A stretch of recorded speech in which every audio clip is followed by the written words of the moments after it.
Fair criticism है, तो वो सही बात है। अब आज जिस जजमेंट की मैं बात करने वाला हूं उससे पहले आपको लॉ बता दूं कि दिल्ली में अब एक और तबलीगी जमात से रिलेटेड जजमेंट आ गया है, और ये जजमेंट जैसा मैंने पहले प्रेडिक्ट किया था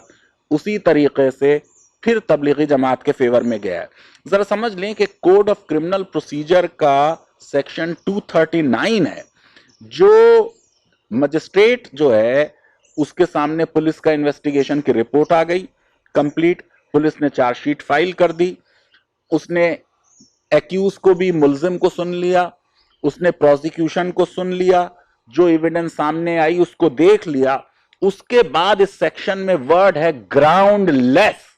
कि अगर कोर्ट को यह लगता है कि जो इसके ऊपर एलिगेशंस हैं और जो उस क्राइम के इंग्रेडिएंट्स हैं वो मैच नहीं खाते, तो वो मटेरियल पर्टिकुलर्स को मीट नहीं करता, तो कोर्ट बिना ट्रायल किए हुए, सुन लीजिए इस बात को, तो कोर्ट बिना ट्रायल किए हुए मुलजिम को या एक्यूज्ड को या अभियुक्त को डिस्चार्ज कर देता है। और डिस्चार्ज करने का मतलब ये कि इस केस में कोई दम नहीं है, हम इस केस को नहीं सुनना चाहते। और ये पुलिस की और सरकार की एक बहुत बड़ी फेलियर होती है। अब जैसे क्या है कि अगर क्रिमिनल कॉन्स्पिरेसी का केस है सेक्शन 120B के तहत आईपीसी के, तो कॉमन नॉलेज होनी चाहिए सारे लोगों को। अगर चीटिंग का केस है 420 के तहत, तो डिसऑनेस्ट इंटेंशन होना चाहिए। अगर फोर्जरी का केस है 467 के तहत, तो रॉन्गफुल इकोनॉमिक गेन होनी चाहिए। और ये जो चार्जेस इन लोगों के बारे में लगे थे कि ये वहां मरकज में मौजूद थे और इन्होंने कोविड-19 को स्प्रेड किया, ये 3 केसेस थे, 269, 270, 271। और इनमें जो 271 वाला था वेसल के बारे में, उसे तो कोर्ट ने कह दिया कि एप्लीकेबल नहीं है। और बाकी 2 में भी जो मेन इंग्रेडिएंट है नोइंगली, कि क्या इन्होंने नोइंगली किसी लॉ की वायलेशन की, क्या नोइंगली इन्होंने कोरोना वायरस को स्प्रेड किया, और कोर्ट ने कहा कि कोई इनके बारे में सबूत नहीं है। ये जो केस है ये है स्टेट वर्सेस नुरबुक दोस्मुकम्बित उलुलू, और ये एफआईआर नंबर थी 63 ऑफ 2020,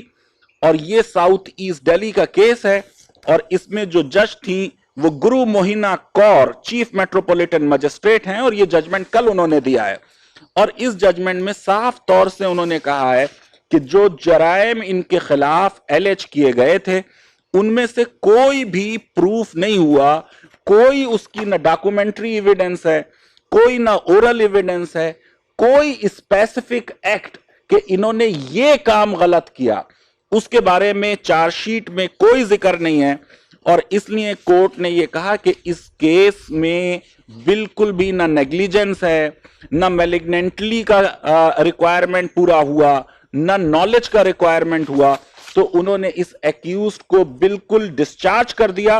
और कहा कि इनसफिशिएंट एविडेंस है इंटेंशन के बारे में, नेग्लिजेंस के बारे में, मैलिग्नेंटली के बारे में। मैं बस 1-2 लाइनें पढ़ रहा हूं इस जजमेंट में। Perusal of record shows that the present accused, the entire charge sheet and documents attached thereto neither show his presence or participation at the markaz during the relevant period. There is also no document on record to suggest that he was the one of the participants who was involved in tabligh work, as are allegations in the present case. Neither the copy of registered, seized and placed on record, nor the list of SDM providing the details of persons who were sent from the markaz either to hospitals or quarantine centers, or list of persons who were part of markaz and were tested for COVID-19 specifically mentions the name of the present accused, so as to even show his prima facie involvement or presence as alleged at the Tablighi Jamaat markaz in the charge sheet. और court ने ये बिल्कुल साफ तौर से कह दिया कि इस मामले में मैं फिर अब मेरे पास कोई चॉइस नहीं है कि इस केस में आगे बढ़कर चार्जेस भी फ्रेम करने की जरूरत नहीं है। आपको मालूम है चार्जशीट पुलिस फाइल करती है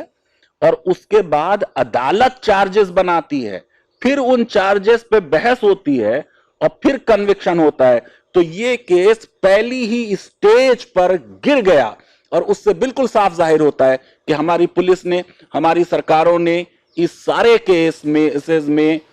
उसे मीडिया की वजह से ओवरप्ले किया, इन लोगों को डिफेम किया और जबरदस्त तरीके से हमारे क्रिमिनल जस्टिस सिस्टम की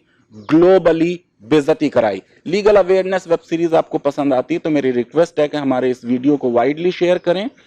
और हमारे इस चैनल को सब्सक्राइब करें और बेल आइकन जरूर क्लिक